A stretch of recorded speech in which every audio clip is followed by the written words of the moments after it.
Blah. Et salutations, ici Héros, le mirifique, le sublissime. On se retrouve parce qu'il y a eu un Pokémon Direct aujourd'hui. Qui a des infos qui sont tombées pour Écarlate et Violet. Allons-y, c'est parti. Hop là. Donc je vais directement sur le site, hein, on va pas s'embêter avec les images du Nintendo Direct, on prend seulement les infos qui nous intéressent. Alors cette vidéo-là, je l'ai pas vue, je pense. Hop là. Ok, on est sur un cosplay de qualité. Ah si, je l'ai vu. Ça, c'est intéressant, c'est un Neoko, si je dis pas de bêtises. Là, on a un... Attends. On a... Ça perlote. On a une image. Là, c'est un singe. Mais je sais pas qui ça peut être. Non, ça doit être un genre de chat. Et là, j'ai l'impression qu'il y a un oiseau.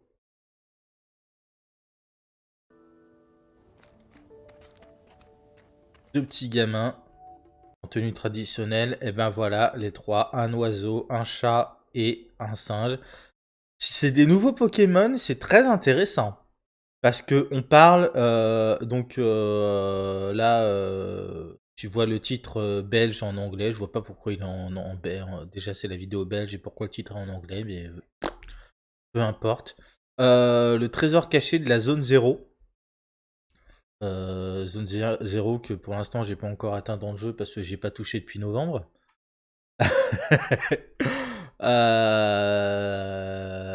Donc on parle de DLC, mais de DLC avec visiblement 3 starters. Ça c'est hyper intéressant. Pareil, le fait que il y en a un, le singe a un chapeau, le chat a un genre de tablier et l'oiseau un genre de cape. C'est intéressant. Là, on a un festival. Là, c'est le petit Pokémon de type dragon que j'arrive pas à choper. Il me bolos, là où j'en suis. On voit les tenues traditionnelles, la nourriture, des ballons. Ça, c'est hyper intéressant. Donc ça, ce serait le chat dans sa forme évoluée, peut-être. Le rose, ce serait l'oiseau. Genre un Pikachu à évoluer, parce que c'est les mascottes. Et donc le bleu serait le singe. C'est bizarre.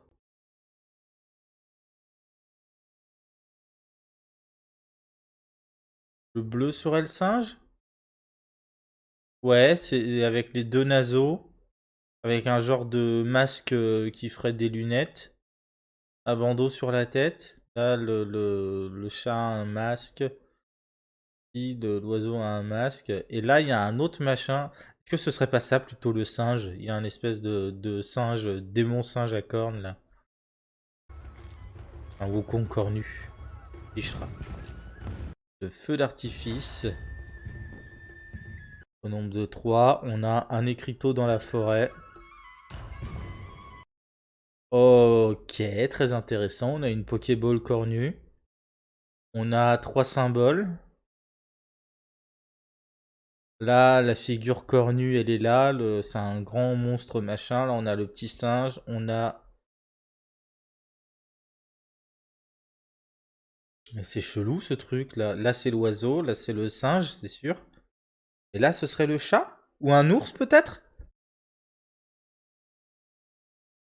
Plutôt qu'un chat, un ours? Avec un petit gamin qui jette une Pokéball. Je peux pas lire ça, si c'est du chinois ou du japonais, je peux pas lire ça. Il se peut aussi que ce soit un langage inventé, inspiré de glyphes chinois, japonais, coréens, n'importe. Mais il se pourrait aussi que ce soit une langue inventée, hein.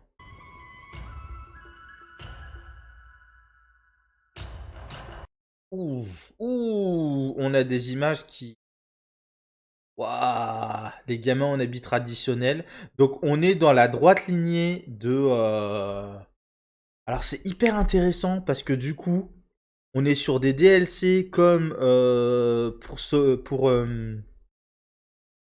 c'est pas Soleil et Lune, c'est Épée Bouclier, mais avec la même thématique légendes anciennes que Pokémon Legends. Donc c'est hyper intéressant avec les tenues traditionnelles, les choses comme ça, c'est hyper intéressant. Et on va revenir un petit peu. Là, on a des personnages qui sont probablement des rivaux.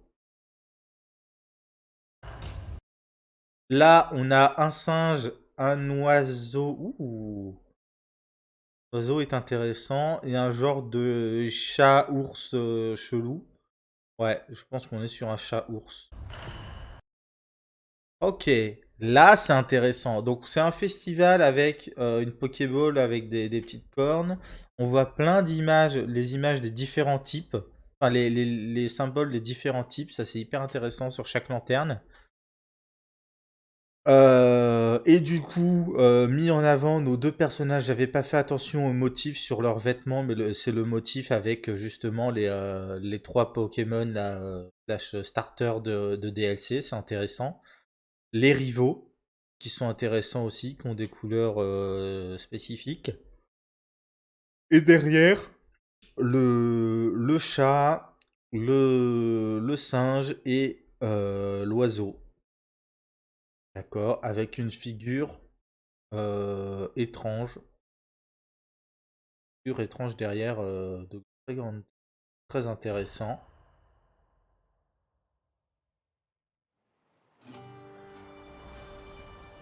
Hop là. Ça c'est intéressant. Ok. Ça c'est intéressant. On est sur un genre d'îlot au milieu de l'océan. Et cible uniquement, on est sur une zone de combat, ça c'est intéressant. De mettre la zone de combat en DLC, je trouve ça excellent, hein. Qu'est-ce qu'on voit d'intéressant? Il y a une nouvelle zone à part entière, visiblement. Montagne glacée. Là, on a des côtes. Là, il y a une histoire de Pokémon de grande taille, peut-être? Pokémon de plus grande taille, ou alors avec des boosts, je sais pas. Je sais pas, on a des statistiques, on a des Pokémon, on a un symbole soit d'augmentation de la taille, soit d'amélioration des compétences peut-être. Là, c'est des statistiques d'un Racaillou. Racaillou qu'on doit pouvoir trouver, je pense, du coup, dans cette zone-là.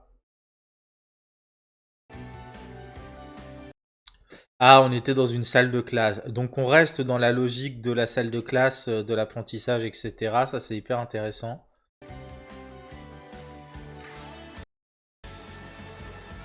Ok. Les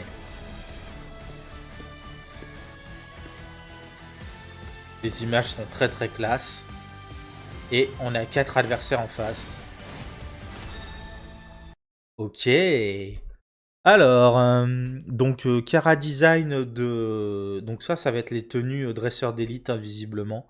Je suis très très fan. Je suis très très fan. Je suis très fan de l'idée de la zone de combat, qui est une zone éloignée du reste, enfin de la côte, etc. Je suis très très fan du principe de la zone de combat qui revienne en DLC.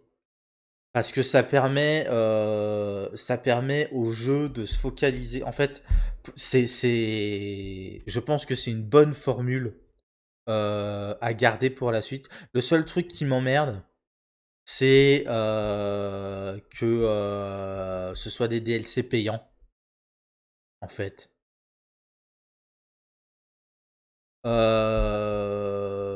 Parce que la zone de combat, elle fait partie, si tu veux, elle fait partie de l'expérience Pokémon. On en pense ce qu'on veut, hein.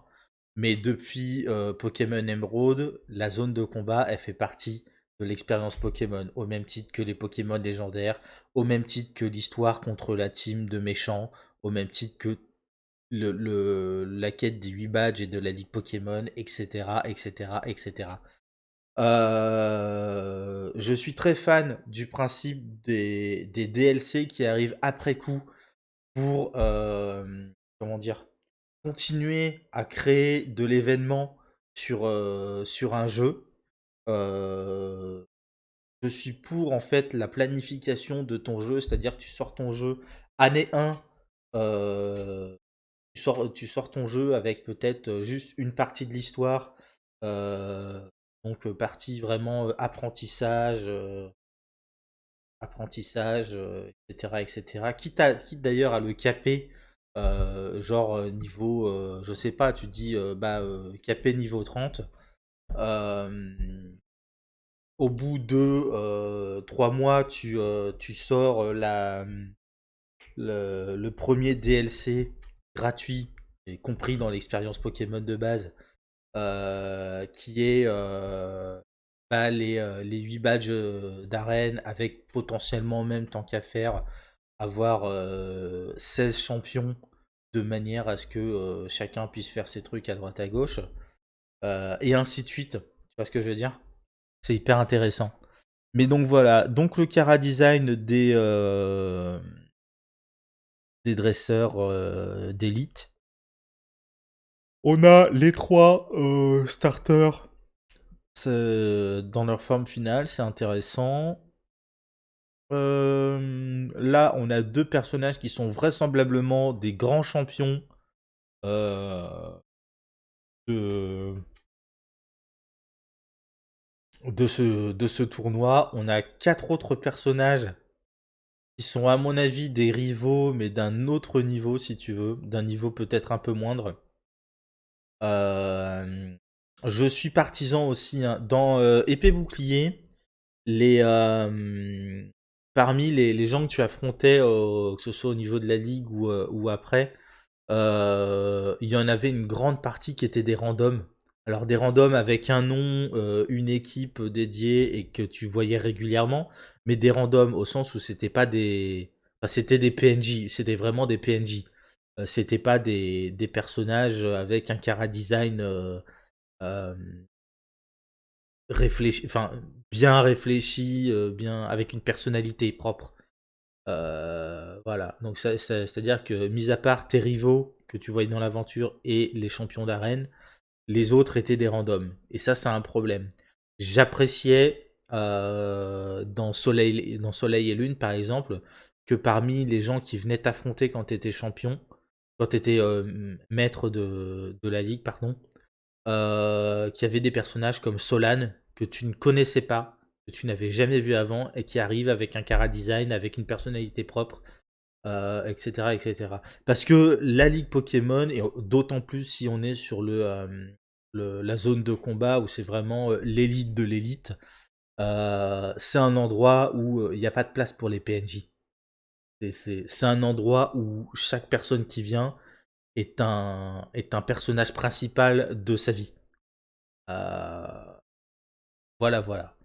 Mais non, ouais, les Cara Design sont très, très intéressants. Là, on a quelqu'un qui est visiblement un cuisinier ou une cuisinière. Je sais pas si c'est un garçon ou une fille.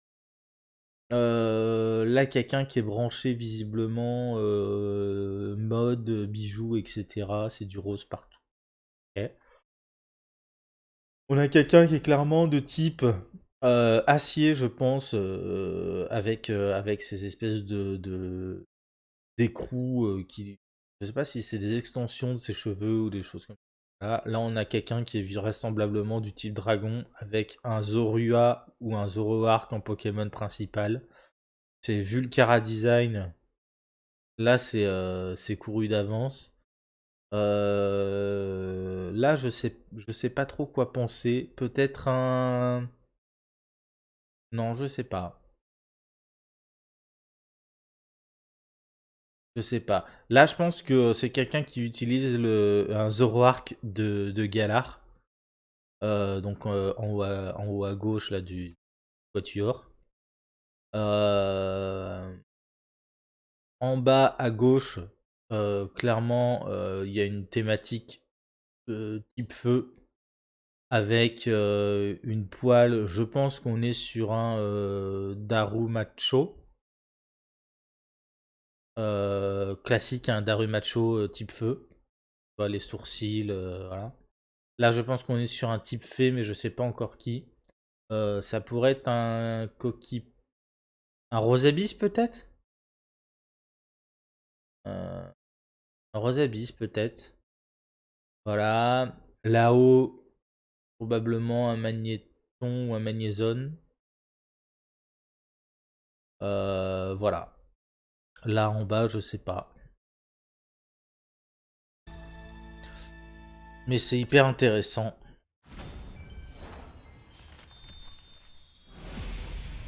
Donc les trésors enfuis de la zone 0. DLC en 2 parties. Ah, je prends trop d'avance. Voilà. Hop là, petit Pokémon fabuleux, donc avec un masque qui lui fait se transformer en truc géant à cornes. Ça, c'est intéressant.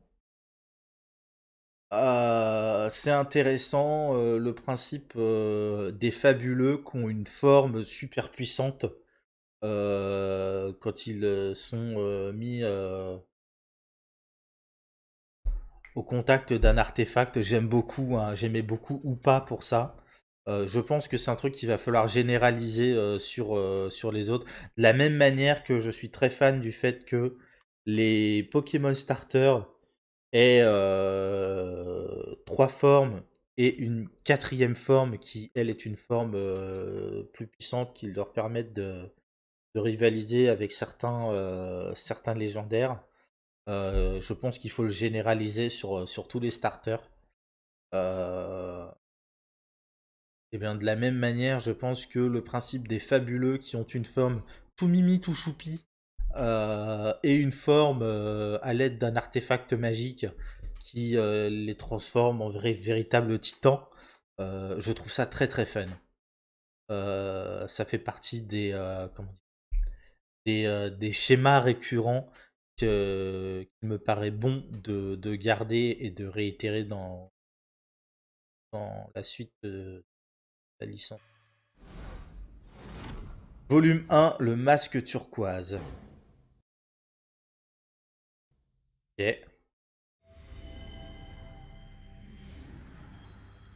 Et volume 2, une tortue. Volume 2, le disque indigo.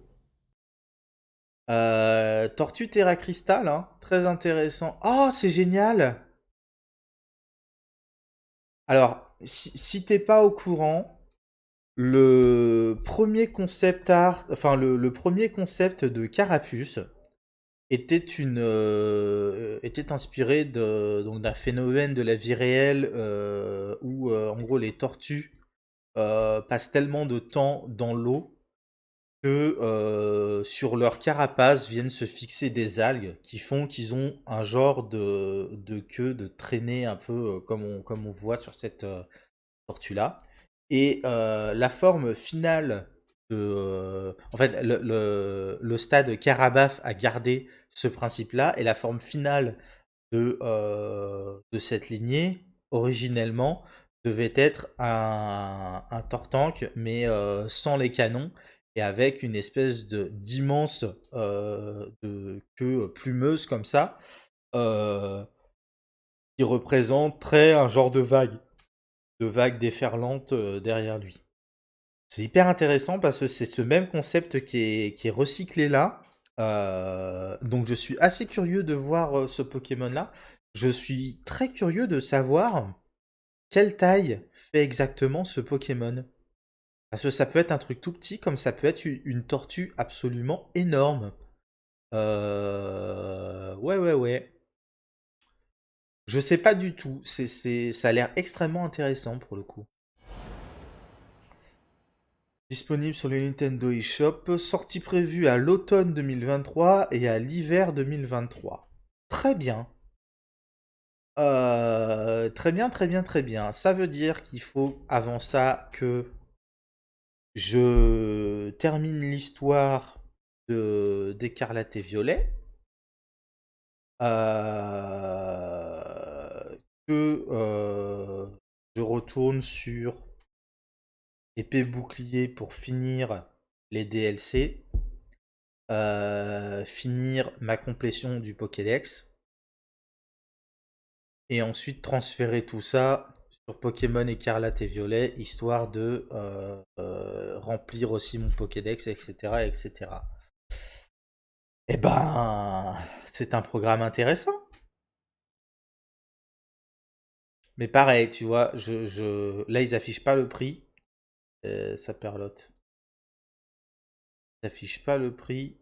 Et c'est fort dommage. Bon, on n'a pas vu des nouvelles fringues là, dans le truc, donc c'est fort dommage. Je suis très fan des artworks qui font maintenant pour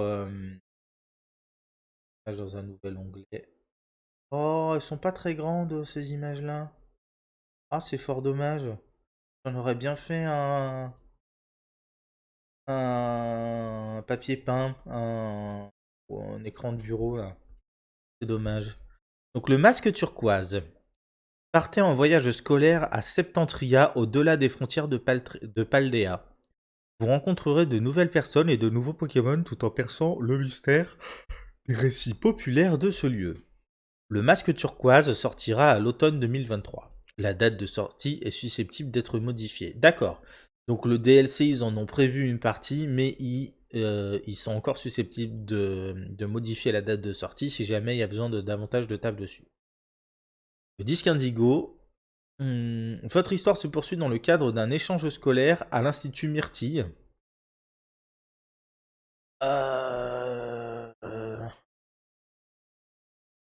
La majeure partie de cette école hors du commun est sous-marine et son programme est axé principalement sur les combats Pokémon.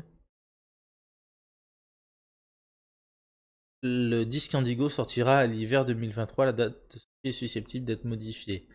Très intéressant.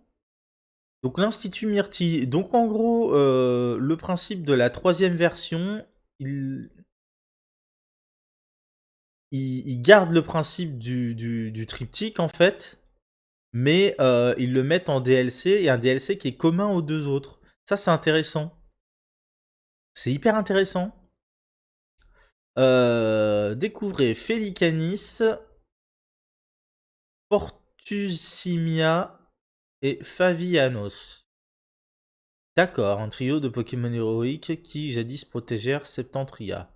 Donc Felicanis. Donc c'est un chat-chien. C'est un chat-chien. Portusimia. Ah non, c'est Féli de félicité, j'imagine. Donc c'est un chien de la félicité, un singe de la fortune, et Favianos, Avianos, je sais pas. Avianos, Aves, c'est les oiseaux. Il y a un truc avec le F, hein, je sais pas.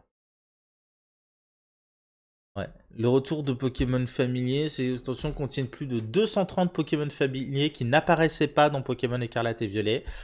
Et parce que ce sont de nouvelles régions, ça va être très très fun. Ça va être très très fun. Ok. Ok. Ça va être très cool. J'aime beaucoup. Ok. Là, on a un aperçu des tenues qu'on pourra acheter en plus. Euh, Orange et violet, du coup.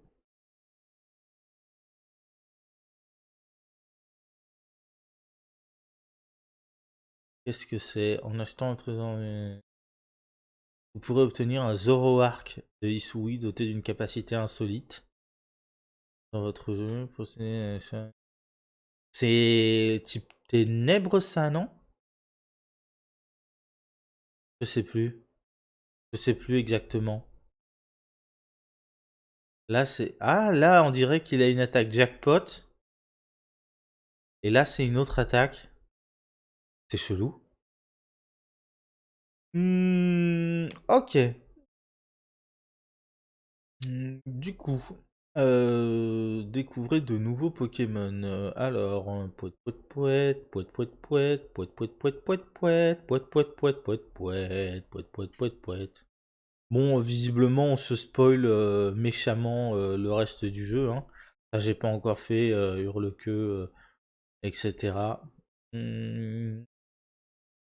Rugilune. Ouais, il y a ça aussi, le Serpente-Eau et le Ver de Fer, qui sont des raids. On va en parler juste après, mais donc l'ancêtre de Succune, et là l'ancêtre de Viridion. Ben mince alors.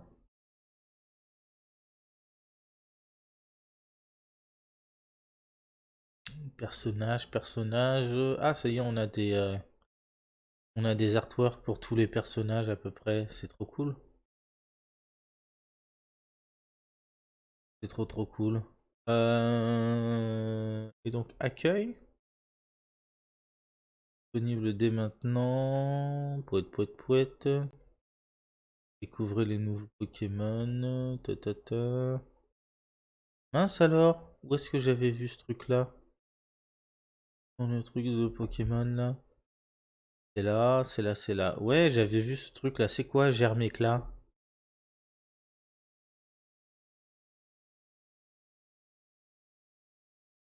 Ah, c'est peut-être un Pokémon que j'ai pas rencontré encore. Ça doit être ça. Il est juste après Fer de Terre. Germéclat. Floréclat. C'est pour ça. Ben mince alors, je viens de le spoiler, c'est nul. C'est trop nul.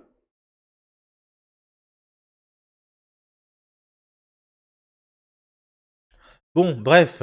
Et du coup, en ce moment, on a des raids Terra Cristaux spécifiques. Du lundi 27 février, donc aujourd'hui, à partir de 15h, jusqu'au dimanche 12 mars à 23h59. Donc va falloir que je fasse ça rapidement et que j'en fasse un avec mon frangin, histoire de récupérer celui de la version opposée. Voilà, voilà. Bref, moi je suis en formation depuis un moment, donc mes vidéos, j'essaie de planifier et de faire mes trucs, mais je sais pas à quel moment je vais pouvoir tourner ça. Euh, du coup, je garantis rien. Il n'y a pas à s'inquiéter en termes de contenu, j'en sors tous les jours, j'en ai suffisamment d'avance, en tout cas en ce qui concerne Pokémon, pour, euh, pour être tranquille. Euh, mais, euh, mais il va falloir que je prenne un moment pour faire ça. Bref, bref, bref, bref, bref. J'ai suffisamment causé. Je te fais des bisous. Je te dis à la prochaine. Et tchou.